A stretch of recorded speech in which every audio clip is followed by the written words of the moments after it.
From KPFK in Los Angeles, California, Valley Free Radio in Florence, Massachusetts, WNUC in Detroit, and BikeTalk.org worldwide, this is Bike Talk. Bike Talk. Welcome to Bike Talk. I'm Taylor Nichols. And I'm Nick Richard. Hey, Nick. Hey, Taylor.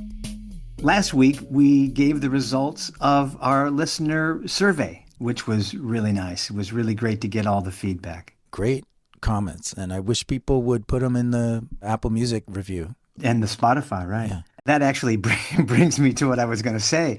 The most comments we got were for free stickers, which is, I guess, really good. People want our stickers. And our stickers are good, by the way. Yeah. So I think what we were going to do is if people put their feedback on Apple Music or Spotify and send us an email that they did that and an address, we will send them some Bike Talk stickers. Sounds good. People want stickers. They like these. They're like the bike lane sign that you see all across America. They're the same sign, bike lane. I put it on my phone, and so I can always find my phone. You know, like that's my phone. The little one. But you get the big one if you send an email. Yeah. Maybe you could ask for the little Or maybe one. some of both, a big sticker and some small ones. All right. So email us at livebiketalk@gmail.com. And I think it's livebiketalk@gmail.com. It's spelled the same. Oh, okay. What else were we going to say? I heard you had a flat tire. Oh, man. I have been fixing flat tires my whole life. I know how to fix a flat tire. I know how to patch a flat tire, all that stuff. But I think I said before on the show that I got a new bike about a year ago, Surly Midnight Special, and it had some things on it that were new to me. Hydraulic disc brakes were new to me. And I sort of assumed that I had tubeless tires. I didn't know. I haven't gotten a flat tire for a whole year. The rim of the wheel says tubeless ready. And I was out on the road over the weekend with a buddy and I got a flat tire.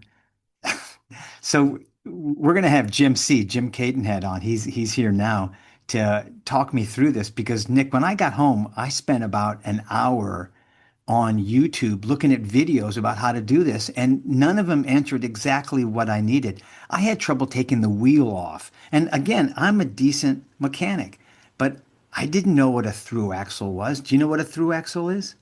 I do not know what a thru-axle is. I mean, think fixing a flat Jim is the one thing I could always do. Right. Same with me, except on Sunday I couldn't. So Jim Cadenhead is here. Jim C, man, welcome back to Bike Talk. What did I do wrong? Hello, thanks for having me. And I don't know exactly, but I can give you a couple of good tips and tricks for the next time. But I mean, you got over a year, it sounds like. So that's Yeah. I was really pleased with getting that long without a flat. I just assumed that I had tubeless tires. I finally figured out how to take off the wheel. But then when I was on the road, on the side of the road, I couldn't get the bead of the tire away from the rim. So that made me think I for sure got tubeless tires. And I didn't have any sealant or anything like that to fill it up. So I called my wife. The first time, I might add, in 30 years I've ever had to call her to come pick me up. And she came and picked me up. And then later that night when I was going over it and trying to fix it, I realized that I do not have tubeless tires. There was a tube in there, but the bead of the tire was stuck to the rim. And so that's how I didn't know when I was on the side of the road. So help. okay. This is a pretty easy, pretty quick one. Trying to figure out how to dislodge your tire from your rim on a tubeless ready rim. But before we get to that, really quickly, there are a couple things that I like to tell people to start out with when they have a flat tire. And Okay. the first is patience. And I know it may sound funny, but like really, when you're out in the middle of nowhere, if you have somewhere that you have to be, or if you are trying to Not hold up other people. You don't want to hold up the group or you your don't buddy. want to hold up a group, or you're in an effort, your heart is beating pretty quickly, so everything feels like it's coming at you at 120%. Take deep breaths and try and approach this slowly and methodically, and it makes it much easier. Okay. So tip number one. And tip number two is if you are in the middle of a rainstorm or in the baking sun, find someplace comfortable. It's a good idea to get set up in a place where you are not worried about being hit by oncoming traffic or even getting drenched. So just get a little bit comfortable. So you have through axles. Through axles on most modern bikes have replaced the quick release skewer. So you want to make sure that you have the tools that you need to even get your wheels off of your bike. There are a couple things that you should definitely carry with you. Some form of inflation, so Right. a pump, tire levers to help get the bead off the rim, and a tube or something to replace it. Patches, whatever it is that you need in order to actually repair it. And you can always put a tube in a tubeless setup. Right. So, but tubeless beads and tubeless rims are interesting. They have a deep channel in the middle and they have shoulders on the side. And the bead of the tire sits up on the shoulder. So when you inflate it, it pops into place. That can make it difficult to unseat. Right. Which I struggled with, I might add. So, Go ahead and force the bead off of the rim. right into the Yeah. middle of the tire. Which is what I did when I got home and really, really worked on it. Right. One other thing that I want to mention is if you have disc brakes, most modern bikes do, once you have the wheel off, you want to be careful not to grab your brake levers. Oh, right. Because when you grab those brake levers, you can actually push the pistons in and make it harder to get the wheel back into place. You want to be careful not to grab those. So once you get the bead into the center of the rim, a lot of the time you can get the tire off pretty easily with just one tire lever at that point.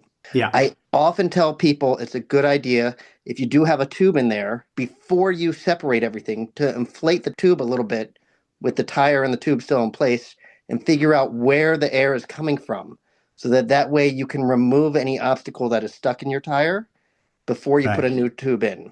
I actually did that. I checked my tire when I first took it off the bike, and I found a little like staple in the tire, but it was a very small little opening, which Yep. made me think when I saw all the videos about tubeless tires that I don't need to stick a plug through that because it was such a tiny little hole.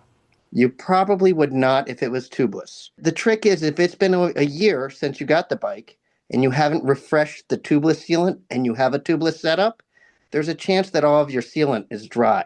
Ah, okay. So it's a good idea every once in a while. They say every 6 to 9 months to put in new sealant. Okay. I've got tubes in mine, so that's where I was wrong, but okay. Yeah. Yeah, most bikes actually come with tubes in a tubeless setup. It's not until you get into the really high-end stuff that you do find them coming with tubeless Okay. setups as well. So sorry to interrupt you. So what I did, once I got the bead off the rim, I just took the tire off and patched the tube the way I would any normal one and put it back in and put the tire back on. And does the bead go right back to the rim properly? A lot of the times you will need to overinflate the tube to pop the bead into place, right? If the tire says that it's rated to 80 PSI, take it all the way up to 80, maybe even to take it up to 90 just to pop that bead into place, but then let some of the air back out. Okay. That helps a lot. I got one more question for you, though. How do I go from a tube setup to a tubeless setup? If I want to now change and make my bike tubeless because I have tubeless ready rims, how do I do that? Oh, you got to buy a whole new bike. Don't say that. No. It's very simple. If you get yourself some tubeless rim tape that is the correct width for your rim, so you want it to go from side to side of your rim and cover the whole rim bed, wrap it around. I usually do it twice. A lot of people will just overlap it near the valve stem, but I usually do 2 layers. And then you poke a hole in it where your valve stem is, and you get a tubeless valve stem. And as long as you have tubeless compatible tires and you put enough sealant in there and you have a solid seal with that tape, when you inflate it, it will hold air. A lot of times you need to use a huge burst of air initially to get it to seat the bead of the tire. Right. So it does help if you have a compressor or some sort of forced air. That's interesting. Okay. Was there anything else I need to know about fixing a flat? Well, I did send over a link to one of the handouts that I use pretty often when I teach classes. Fixing a flat is definitely something that I recommend that you practice at least once before you go out on a ride, so that way you know what it is you are going to experience if you're out there.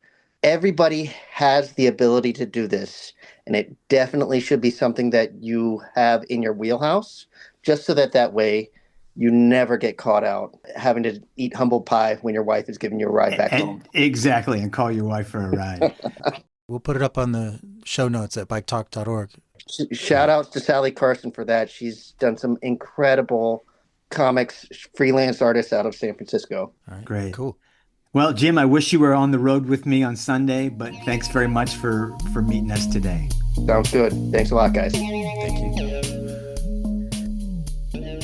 Well, that was Jim Cadenhead of Battle Road Bikes in Lexington, Massachusetts, which is, I guess, just right outside Boston or right in Boston, right, Nick? It's a suburb. He was saying that that's where one of the big battles happened in the Revolutionary War. Lexington. Right. Charlie's News is next. Yeah, Charlie. Hey, it's Charlie with this week's news. From Blue Sky user Katie Gould, parking minimums in Virginia will soon be a thing of the past. According to WHRO, Democrat Shelley Simons of Newport initially proposed the change as a means to counteract Virginia's housing crisis. The bill will be put into effect on September 1st of this year. From the New York Times, Zohran Mamdani could be seen last Tuesday, January 6th, shoveling asphalt onto the notorious bump at one end of the Williamsburg Bridge. The New York Times pointed to the move as proof that Mamdani will make good on his promises to improve infrastructure for cyclists and pedestrians. Streetsblog NYC's Sophia Lebowitz and Kevin Duggan were not quite as enthused about the move, pointing out that Mamdani hasn't committed to telling the NYPD to stop giving out criminal summonses for cyclist traffic infractions. In fact, cyclists were ticketed at this very spot at the end of the Williamsburg Bridge just the day after. Meanwhile, cars blew through the adjacent red light without so much as a warning from the NYPD. From Bike Mag, Graham Fee writes of a trend in mountain biking where developing bike parks is becoming the default as opposed to investing in traditional public trail access and development because of the relative ease with which you can fund and permit bike parks. While not explicitly bad, the trend is pulling mountain biking away from its roots. From the Oakland side, Ava Community Energy collaborated with the Alameda County Transportation Commission in July to start a $10 million fund for e-bike rebates. Since then, almost 2,746 new e-bikes have been sold and subsidized. 25% of those vouchers were reserved for those with low income. Thank you, Charlie, for Charlie's News. Always good to hear. We got some listener email, I think. You want to read that? Yeah. The email is from Steve. Steve wrote about micromobility. He wrote, I love the show. I listen to it when I'm cycling often. I'm an advocate and now a bike tour guide, but used to work for an 80-person micromobility provider in Vancouver. So I was pleased to hear Lucy Malone's episode make your top of 2025. She certainly has been fighting the good fight here. And that was your interview, Taylor. Right. Lucy Maloney. Yeah. Steve says that he's emailing because he feels that we, Nick, on the show aren't really giving micro mobility, scooters and e-bikes and bike share and all that kind of stuff, the importance that it needs. And we've been complaining that it's overpriced and things like that. Well, he's specifically talking about bike share. Right. And he says that there's room for improvement on our show as we cover micro mobility. He says hundreds of thousands of station-based bikes in North America are ridden dozens of times daily. There are global conventions where these experts converge annually. LA may just make these things seem less front and center. I don't know. Did we minimize the importance of bike share? I guess it sounded like that. I hope not, because I do think it's important. And I feel like we've talked about it a fair amount in New York. You know, I don't use it in Los Angeles, but that's, because I ride my own bike, I guess. But we've had interviews about it. I mean, we've had with the providers, the mechanics, the people who ride the bike share. But yeah, I mean, more. He wrote specifically what I'd love for your audience to understand, and then some bullet points. Right. This is a good point. Right. Why these things cost more than 5 years ago due to cities not recognizing their value and letting vending machine style options in.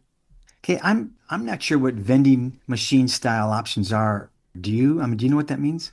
No. Second bullet is the fact that all responsible station-based bike shares in North America have extensive equity programs, aka disadvantaged people ride free. Right. That's good. Yep.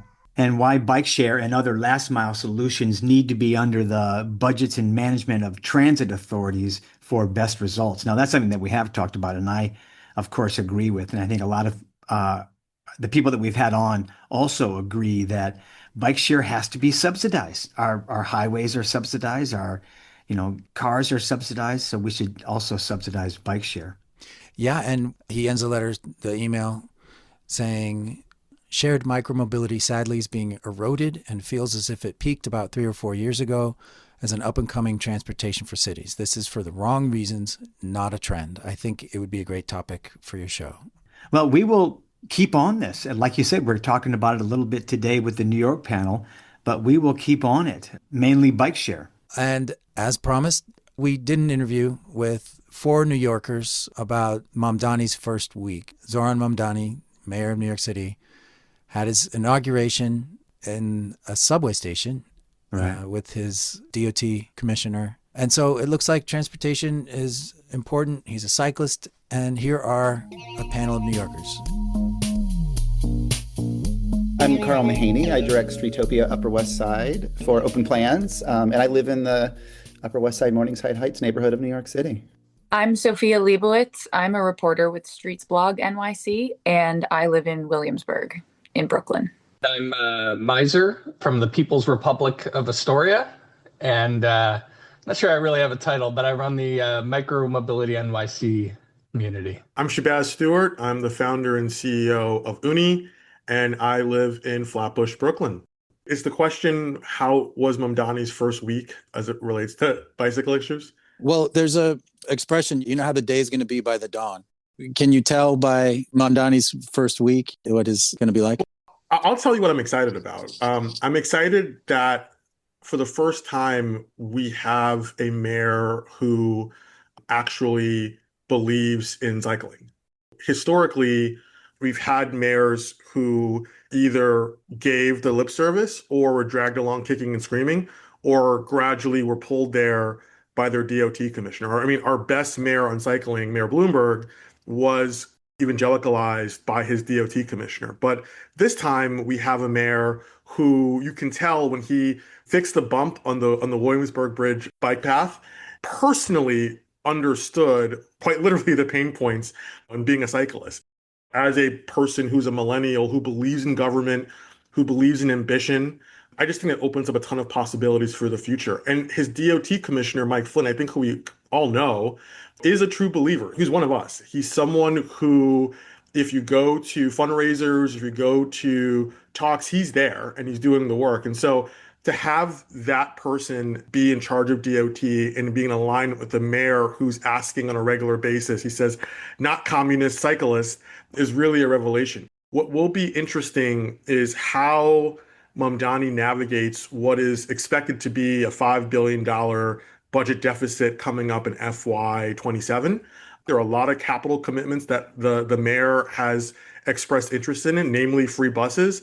And we have to negotiate what that will look like with a federal government situation that is unpredictable and a fiscal situation that is volatile. Miser. I mean, I've been very excited by this first week. The way I'd put it is, up until now, we've been dealing with a lot of education on what is possible for bikes in this city and just trying to string along, sort of minor wins in front of some somewhat hostile administrations.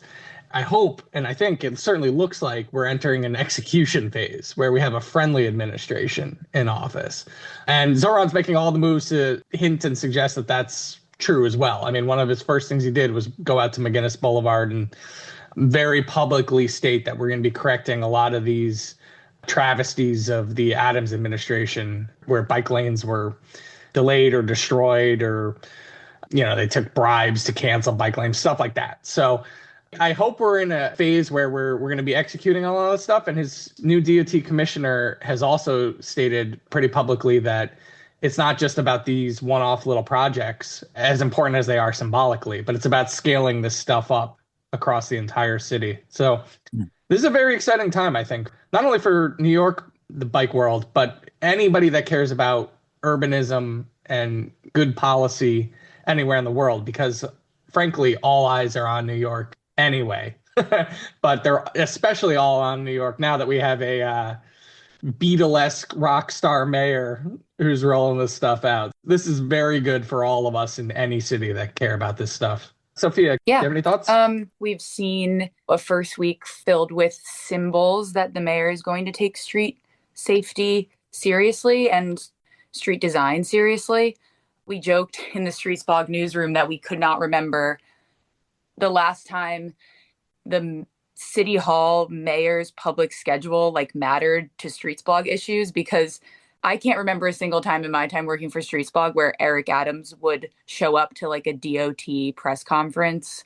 So just even the fact that Mamdani's there making the McGinnis Boulevard announcement, that he's there doing that Williamsburg Bridge bump kind of fun announcement is a really big difference, I think. Obviously, we're looking at the end of a term versus the beginning of a term, which has a lot of differences built in, but I still think it's the symbolism is a big deal. I'll take sort of the skeptical voice here. I think that he's right now taking the low-hanging fruit with things like McGinnis Boulevard, which was a clear corruption case that was something that everyone sort of sees as a problem with the Adams administration. And then with the Williamsburg Bridge bump, it's something easy and quick.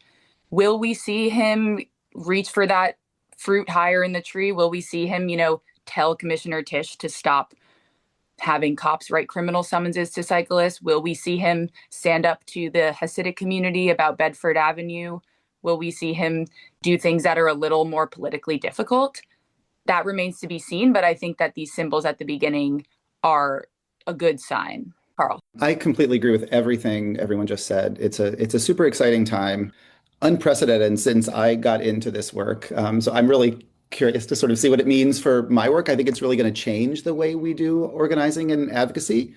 Sort of echoing a bit of what Meiser said, I'm hopeful that we can stop sort of having these bad faith conversations at community boards about a few parking spaces here and there, this resistance even to incremental change based on just kind of grievance and fear of change, and that we'll have a DOT and an administration sort of supporting them that will not ask for permission, but ask for input. So they'll go to these communities and say, this is the plan, this is for safety, this is to complete a network. You can't have a network if one neighborhood gets a veto over where a bike lane goes, and explain that clearly, and then take meaningful feedback from those neighborhoods. And that's what I'm excited to do, is to help sort of foster those conversations within communities to make sure that when DOT does roll something out, that it's as responsive to the community as possible at a scale that is benefiting everybody across the city. I have one more thought on just how this stuff gets done. I'm very curious and a little concerned about DOT's capacity to scale up and to meet the ambition of both the commissioner and the mayor. We need to temper our enthusiasm with a little bit of patience, because I don't think that's going to happen overnight. So the low-hanging fruit is great. They could just finish the stuff that Adams canceled, and we would be in great shape for the next 6 to 9 months, maybe a year. But beyond that, I think it's going to be a little bit of time, and we're going to have to see a little bit of realignment within DOT to make sure that everybody's on the same page. So, Carl, I would just love to add to that, because you stole the thought right out of my head. We have to be honest about where DOT is at. The first thing that the new commissioner is going to have to do is rebuild the DOT.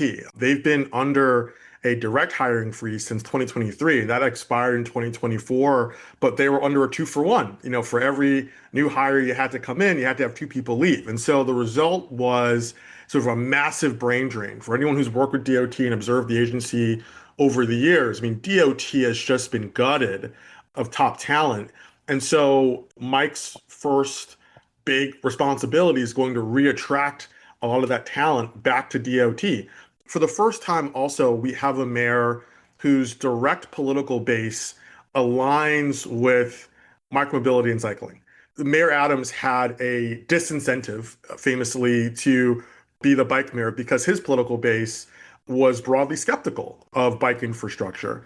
The inverse is true with Zohran. His political base, the commie corridor, so to speak, is very enthusiastic about cycling. And so I think the political question that was brought up by Sophia will be really interesting to watch.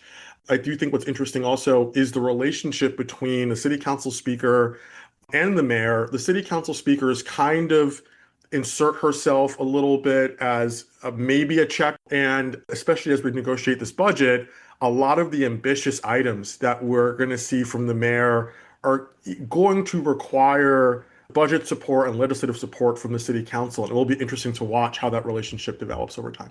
When you said Mike, that's Mike Flynn, the new DOT commissioner. Commissioner Flynn. I've known him as Mike for many years, but now he's Commissioner Flynn. We can ask, where did he come from? Like, I haven't been following. He was at Tallinn, which was formerly Sam Schwartz.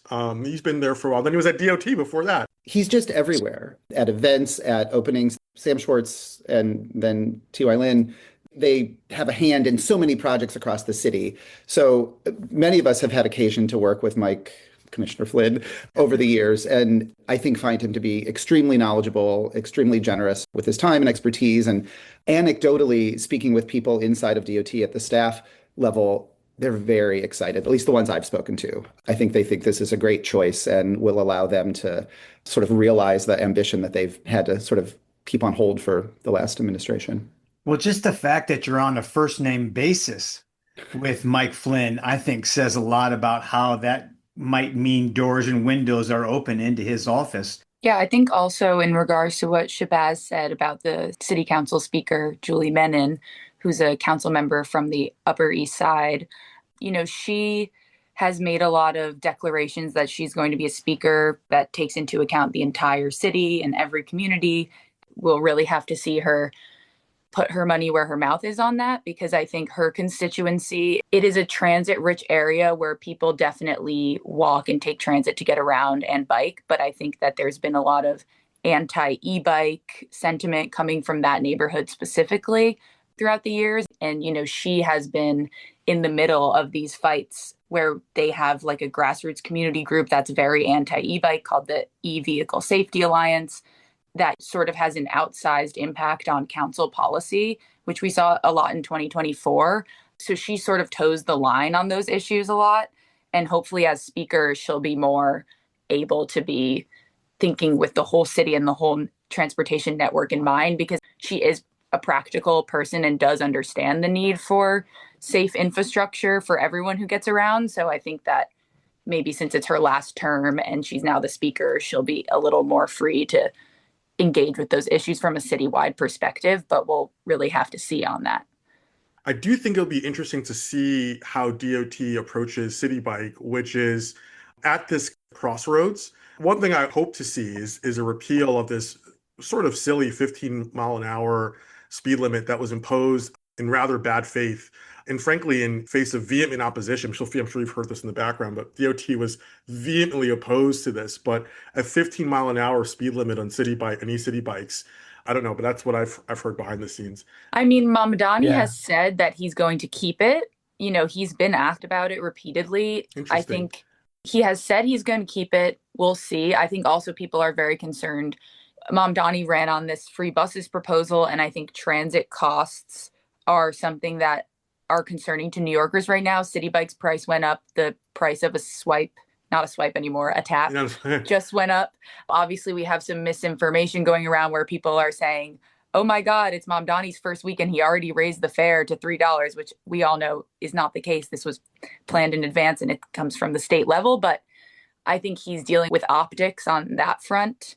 And so I would assume he's going to try to move quickly on things that signal more affordability when it comes to transit. The City Bike question is still out there. He has not really said whether he will have the city government step in with City Bike in terms of subsidies and things like that. But, that's definitely another thing to think about. If you can have municipal grocery stores, you should be able to have free bike share and free buses. Yeah. Or at least subsidized, right? Yeah. The problem is that you're heading into a difficult capital environment. Free buses are $800 million a year as a capital commitment. There's not going to be a ton of room. City Bike spends $130 million a year. Their financials are public, and their operating profit is $1 million. And so there's not a ton of leeway there. In Miser, I'm an active contributor to your Reddit forum. I do believe there's a number of ways to be quite creative about this. One is, for example, in the upcoming street furniture concession, to think about bike share as a street furniture amenity and to have that concessionaire, whoever it is, build in bike share that is tethered to the ground with an electrical connection. One of the reasons that the costs are so high for City Bike is they have to manually replace those batteries to power the e-bikes, and that is quite labor intensive. And so there are ways, I think, for a city as resourceful as New York to have an impact if the mayor and the city council are able to master the levers of city government. Yeah, and the interesting thing about electrifying the docks and so that you can charge the bikes automatically and reduce the operating costs is that you actually don't need to electrify all the docks, as I'm sure we all know. You really only need to electrify, say, maybe the top 10 or 20% of the docks, because most of the bikes will circulate through those docks at some point, and they can hold the bike and charge it when it does. I mean, there is some obviously upfront investment costs in electrifying the docks, but you don't have to do this thing where you're electrifying all of them all at once. The interesting thing for me about City Bike from Zohran's perspective is, of course, that it's a huge equity issue.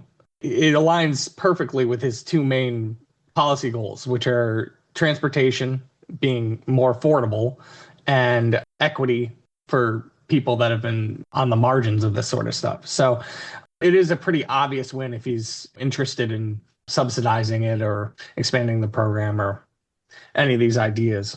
I think that Mamdani has a great team around him of veterans who should be able to understand how government works.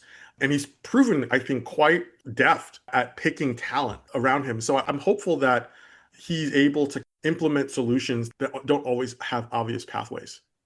I also want to say, just because we're talking so much about money and, capital issues in the budget and revenue, we're talking about street changes and we're talking about money that needs to be raised. And I think, as we all know, there's a huge revenue source that's being left off the table currently in that we're just giving away tons of free parking all over the city. The land under Manhattan alone is worth $1.7 trillion. And we're giving away just huge chunks of it for free for people to store their automobiles. So obviously, if you have a revenue problem, a money problem, you need to raise revenue somewhere. I think he's going to obviously try to raise taxes on the rich, as he's been talking about. But we've got a very obvious one that he has direct control over sitting right there. He controls the meters. You can meter every parking lot, parking the city. So I think the number from Streetsblog is 3 million free on-street parking spaces. Sophia can correct me if I'm wrong. That sounds right. I don't know off the top of my head, but yeah, I think that's a good point. We don't know exactly. Nobody's kept track. No one counts. I think that's a good point, Miser, for sure. Yeah. I do think Mamdani was asked about this. It might have been during his interview with Hellgate on their podcast. That was during the campaign, and he didn't seem to really understand the issue at that point. Like, he said something like, oh yeah, I would look into residential parking permits, which is like not the same as what you're saying, Shabazz. So We'll see. I think hopefully that's something that he thinks about. I think we have to be honest, though, it's going to be a massive political fight and require massive political capital to implement. I can't even imagine. Yeah. Well, with the onset of congestion pricing, people are getting the idea that there are externality costs to cars. So maybe, that opens the door to residential parking permits that cost $100 a year or something like that. I don't think we'll wake up and all of the parking will be metered, but maybe some sort of more gradual thing. Permits, I think, are interesting. You might have some surprising alliances in permits because there is a feeling that there are a lot of out-of-state folks who come in and park in New York City who perhaps shouldn't, and you might find openness to a permitting system that people pay for to reserve their spot as opposed to just a meter. So you heard it first here on Bike Talk. Oh, sorry. I do think that one problem that a lot of experts see with permits is that it gives people the idea that they own a parking spot when in reality, that's not the case. So if I'm spending $100 a year for my residential parking permit and I'm circling the block and I can't find a spot, I'm going to be pretty pissed off because I feel like I bought a spot, when in reality, you're not buying a spot. You're buying the right to not park. a free, but there's some issues there. Yeah. I mean, the real trick with it, exactly.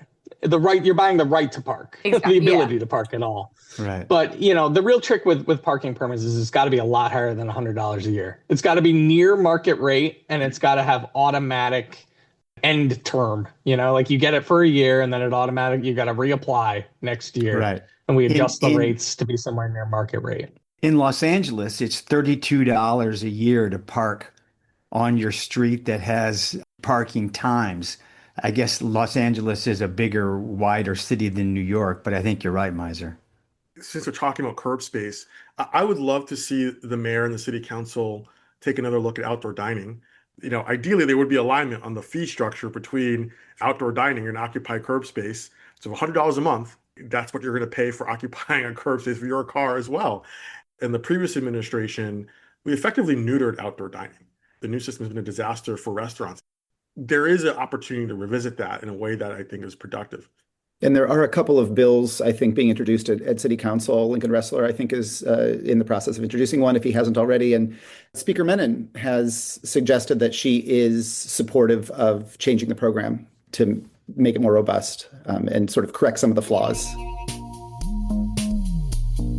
Let's go around, do last thoughts, and let's start with Miser. It's all the things we've talked about here for final thoughts. It's scaling up the DOT so we can actually do things, aligning the political environment, which is what I'm really actually kind of excited about. Is I'm hoping Zohran's popularity and our sort of hitting this critical mass point in our movement is we can sort of squash the bike lash a little. It's be like all these people that didn't quite understand the issues. It's like all of a sudden it's like, okay, they love Zohran. And Zohran loves this. It's like, so, okay, now you love bike stuff too. I'm hoping we can sort of change the culture a lot in one fell swoop as well. Carl? There is a lot that the mayor can do and the DOT can do to change the streetscape and the experience of cycling and being a pedestrian that doesn't cost a lot of money. Innovative things like low traffic streets or low traffic neighborhoods, where you really just play with the direction of traffic, direct most of the traffic to arterials and keep it off of residential streets, which effectively turns that into a de facto bike lane or a bike boulevard. I'd love to see that kind of creative, low-cost implementation or tools be used to sort of scale up quickly, and then you can obviously add capital projects to that to beautify and make things more sophisticated with bollards that raise and lower, whatever it is. But in the short term, I think that kind of thing could just be done with some signage and intent. Sophia. Yeah, I'll bring up something no one has said. I've come on to Bike Talk to speak about e-bikes and the proliferation of illegal, gray area electric motorcycles. And I think that Zohran Mamdani has also appointed a new Department of Consumer and Worker Protection Commissioner, Sam Levine. There may be some room within DCWP to kind of look at the sale of these illegal devices and laws surrounding that and what the city can do to sort of regulate the already passed laws that regulate the sale of e-bikes. So that might be another way that the Mamdani administration can sort of get ahead of this bike lash that we're seeing that's not even actually about bikes at this point. And yeah, so I'm hoping to see some movement there as well. Shabazz. We're seeing already a yellow flag of opposition with respect to my friend Sia. I used to be roommates with her brother, but I'm sure the panel knows Sia Weaver has been a hot topic in New York City over the past couple of days. She is the tenants' rights appointee of the mayor and a friend of the mayor. And right-wing trolls have sort of found her tweets from 2018 or 2019, 5 of them, and they've blown them up. And they've sort of used that to remind everyone that Zohran Mamdani is a DSA mayor. The opposition, both nationally and locally, has seized on her as a way to attack Zohran. And we can kind of already see what the opposition might look like on every single issue. I know, Miser, if you remember street fights 10 years ago, but Jeanette called in her book Street Fights. Yeah, well, Jeanette was describing a period of history where everything was a street fight, right? And we may be entering another period of street fighting. We haven't really experienced that over the past 5 years or 6 years, but certainly folks who remember the early Yeah, 2000s. but now we got the 800-pound gorilla. We got Mike Tyson on our side. Throw him in the ring. We had to be scrappy before. One thing I would love to see is a lot of the bids have great community plans that are visionary. The Union Square Partnership has a visionary plan. 14th Street, the Soho Partnership has a great plan. The Meatpacking Bid. These are folks that are true believers, and for about 10 years have largely been alienated by the DOT. And so as we look for easy wins, there are plans that already have district buy-in, but they do lack approvals. They do lack capital support. And low-hanging fruit might be going to some of these neighborhoods and saying, hey, if you're Regina, the Downtown Brooklyn Partnership, how can we help you accelerate your district plan? These are things that have been already fought for. And so one of the things that Jeanette was really good at was the Times Square Alliance. The pedestrianization of Times Square and Herald Square were already plans that those respective community-based organizations had in place as goals. And the city came in and, of course, said, let's figure out how to really make this work. There's some easy wins, probably more than we think, laying around. Yoel Miser, Carl Mahaney, Sophia Lebowitz, and Shabazz Stuart, thank you so much for all that you guys have done and are doing. And thanks for coming on Bike Talk. It's a 1-year anniversary of congestion pricing. It's a 1-week anniversary for Mamdani. And I do think if you can do it in New York, you can do it anywhere. So maybe what Miser said at the beginning of the talk is right, that everyone is watching and hoping for the best for New York City. Thanks for having us. Keep your eyes on New York. Thanks, Taylor. Thanks, Nick. Thanks. Really good to hear all those voices. Congestion pricing is making money for the city. And one of the things I loved that Miser said was, all of that free parking in New York could somehow be monetized for micromobility, for a bike share, for, any number of streetscape things, right? Yeah. Shabazz mentioned also using plans that were fought for by communities already, like Jeanette City Khan did, so that, you don't have to reinvent the wheel. If the neighborhood already wants it, then go ahead and put it in. And that goes along with, I think, with what Carl was saying about we can do things, they can do things, New York can do things that don't require a lot of money, like safe streets around schools, low traffic streets in neighborhoods. It doesn't cost much to put a few planters up and divert cars off of a street during school hours or in a certain neighborhood. Right. And Sophia Lebowitz talked again about e-bikes and, Commissioner Tisch, the police commissioner who'd been criminalizing them, she didn't go away. She's not going away. She's still the police commissioner, and there's still ticketing cyclists. There was an article Sophia just did in Streetsblog the day before we talked to her about this ticket trap on the Williamsburg Bridge, I think it was, at the Zohramp. They call it the Zohramp, where Mamdani actually personally fixed this bump at the end of the Williamsburg Bridge bike lane. Everyone loved the fact that the new mayor was out there with a shovel and asphalt and, fixing the road so it was safer for bikers. But then to have a block away, police ticketing bikes is a little bit dispiriting. Partly because we know what Adams and the police commissioner, Jessica Tisch, were doing to cyclists, that they were almost criminalizing bike riding. And we were hoping that the NYPD would turn the page as Mamdani came into office. Now, maybe this will take time, and Mamdani will have to work closer with Police Commissioner Tisch and figure out how to not hassle people that are choosing to not drive a car. So there's a quote in the article at Streetsblog NYC. We have created infrastructure issues for cyclists that we are then ticketing them for, where it's easier to be out of compliance with the law than in compliance with the law. That was a quote from Mamdani.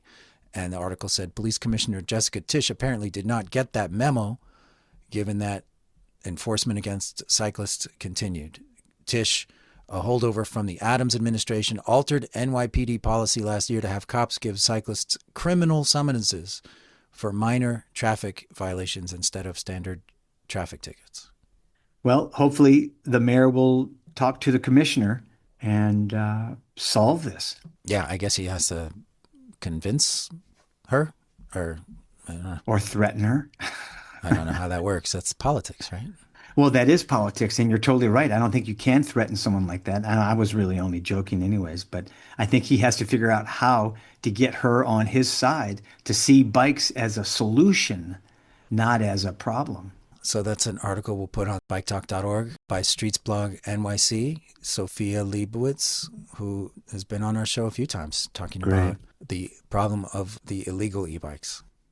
Well, we've spent a lot of time in New York on this episode. I want to go to Los Angeles really quick, only because there was an article in the Los Angeles Times recently about the amount of money that LAX, Los Angeles International Airport, is spending to fix their traffic problem. They're spending hundreds of millions of dollars building a people mover and widening ramps to get into this horseshoe of an environment where the airline terminals are. All the cars go in a horseshoe and they pass, Delta and United and the International and then, all the different airlines. And it is a traffic cluster F, and it's a real problem. And Jacob Wasserman, who is at UCLA, was quoted in the article as saying all this money is not going to solve the problem. So I reached out to Jacob to ask him why he thought that and what he thought the solutions might be. And so this is Jacob Wasserman talking about how we're throwing good money after bad, trying to fix the traffic problem at LAX.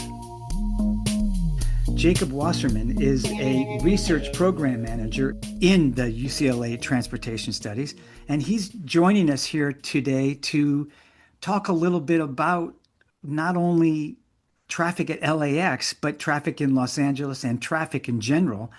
Jacob, welcome to Bike Talk. Thanks for having me on. I got your name from an article in the Los Angeles Times about how you thought all this money that the Los Angeles International Airport is spending to fix their traffic problem may not work. And I wonder if you could extrapolate on that a little bit. First of all, what the airport is doing and why it won't work and what you think might work better. Happy to. So if you've ever been to LAX as a tourist, if you live in Greater Los Angeles, you have come to know and hate the horseshoe in LAX. It's one of the worst places in the country, probably, in terms of congestion at an airport.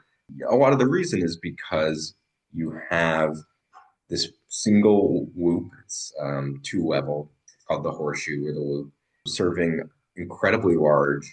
And it's not only a hub airport, but it's actually a combination of a hub airport and a major destination airport. So people are transferring to flights, Asia, rest of the US, but also going to Los Angeles.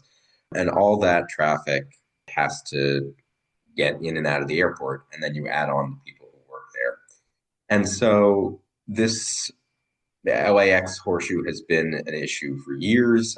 During the '84 Olympics, they double-deckered it. That was part of their solution. Obviously, it didn't work. And the reason for that is a concept called induced demand. We use it in planning, but essentially the idea is that if you build it, they will come. If you widen a road, car traffic will come to fill up that new lane relatively quickly, either shifting from other routes, shifting from other times of day to rush hour, and shifting from other modes, biking, transit. And that happened when we widened a major interstate here in Los Angeles, the 405, about a decade ago. Within 9 months, traffic was actually worse than it was to start. And so at LAX, this big expansion, I can get into the details, but they're promising congestion relief with wider entrance and exit ramps. But the same thing is going to happen. We all use Google Maps and Waze. And even if we don't, you just get to know what is and isn't traffic. Word's going to get out about this extra space. It will fill back in with traffic. And it's all getting funneled into the same horseshoe, and they're not actually widening the horseshoe. So you imagine using a bigger funnel to fill the same bottle. It's going to make traffic even worse when you have to narrow it down. But they are building a people mover tram so that drivers don't have to drive into that horseshoe, correct? So won't that help or not? They are. And in some sense, I think this project is throwing bad money after good because the people mover is a great idea. There's a very long history of why there's no direct transit connection to LAX, and that could be a whole nother podcast. But since then, LAX has built a new line, the K line, that comes even closer. And from the K line, then they're building the people mover in. So you still will have to make a number of transfers. The people mover is going to provide a way to get to your terminal without traffic. You'll zoom above it. And whether you take transit or you just get dropped off by a friend, Uber or Lyft, it offers an exciting option. Now, I do want to offer the caveat that the people mover also is not going to fix traffic in the loop for the same reason an extra lane wouldn't, because any traffic that's taken out by people taking the people mover, that space is going to get filled up again by other drivers. So it's not going to fix traffic, but it will provide an alternative. Right. If you don't want to sit in the loop for 30 minutes, an hour, I've had horror stories myself. Yes. You could just take the people mover. But you're saying the people mover, if that takes cars off the road, those spaces will just be filled up by induced demand of more drivers saying now it's easier to drive into that horseshoe because there are less people going into the horseshoe. That's interesting. Yeah, and the way to fix that problem is not by widening lanes, it's through pricing. So nobody likes tolls on their surface, but the New York congestion pricing program has been super successful at proving in concept how it works. There's actually toll readers, transponder technology already there at LAX. It's ready to turn on. And so you could charge a little bit to get into the loop. And then you don't have to pay. You could take the people mover for free. Right. But if you really want the curbside access, and I'm sure you'd have to make accommodation for people with wheelchairs and other disabilities. But if you really want that curbside access, you could pay, and the cost would make it so that it actually would free flow. That's really interesting. Yeah. But that's unfortunately politically, I think a little ways off. Well, I got to tell you, I would pay the $2 or $3, $5, maybe even, for the privilege of being able to drive and pick up my loved one from the airport and not have to deal with all the traffic. Yeah. Yep. So is that your plan? I mean, is that your idea of how to fix it then? Yeah, I think a pricing scheme for the loop along with a robust people mover technology is a good idea. I think that the other thing the airport could do is, if you're unfamiliar with LAX, they do have this bus system called Flyaway.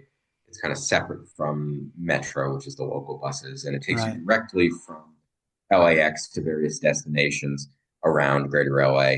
They've cut it a lot even before COVID, and then COVID happened, and they haven't restored service. It's $10, so a little more expensive than a city bus, but far less expensive than an Uber. And you can go right to Union Station. You can go right to the Valley. You used to be able to go right to Hollywood or Westwood. And that's a great service. If they put more money into it to came more than once an hour, I think that could move a lot of people as well. Right. You know, the traffic has gotten so bad there that I've taken to riding my bike to LAX a couple of times. And it is really invigorating. I enjoy it, except for right when I get to the airport. There is no infrastructure to protect a cyclist or a person on a bike getting into that horseshoe and then getting in and out of the parking. And I wonder if that's part of a plan also. The plan nominally has paths for pedestrian and bike flows into the airport. I think people might scoff at first, say, why would you bike to the airport? But there are airports, even just in San Diego that are much closer to downtown where it makes total sense to bike. You don't have to pay for your car to be parked the whole time. Right. If you're going on a business trip and you just have a carry-on, it can make a lot of sense. Right. As well as the 2 times that I've done it, there's very little bike parking. And I ended up just locking my bike to a sign on level 2 and taking a picture of it and hoping it was going to be there when I got back. There was no security, no bike lockers, no camera. So I was really just kind of, hoping that bike thieves weren't roaming around the airport parking lot. And luckily they weren't. It's a real concern. There are bike lockers at some metro stations that you can rent by the hour now, which is great, but we need more of them. Right. Before I let you go, you said you were moving today, so thank you very much for taking time out of your busy day to talk to Bike Talk. How is LA setting ourselves up for 2028 and the Olympics and FIFA World Cup and all of those things? That is the question on everybody's minds here. I'll say as preface, I actually learned to ride a bike as an adult. I learned here in LA, which is not a common experience, I would guess. But LA is, in theory, set up to be a beautiful biking city. The weather, it's flat in the valleys between the mountains. It's mostly a grid network. It's just the political will to build bike infrastructure has not been there. And the Olympics is being pitched as the deadline for transit projects, for active transportation projects. And I'm pleased that it's kind of being seen as a legacy thing. After the '84 Olympics, they made these bus lanes on the freeways to get people to the games, and then they immediately took them out. Yeah. And so I think there's some thinking now about how can we make this more of a legacy Olympics, make the projects that we have here sustainable. And you just think, geometrically, not everybody can drive. Most people will not be able to drive their own cars to the games. They won't fit. Right. So we have to take transit. We have to make biking work. But I just don't think there's the sense of urgency. There's no cooperation from the federal government right now, to put it mildly, in Los Angeles. And we need that. We need the funding. We need the support. And with a deadline this big, with the world coming to us and the World Cup, LA has its work cut out for it.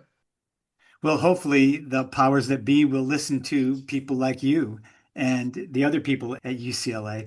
Jacob Wasserman, the research program manager at UCLA Transportation Studies. Thanks. Of course.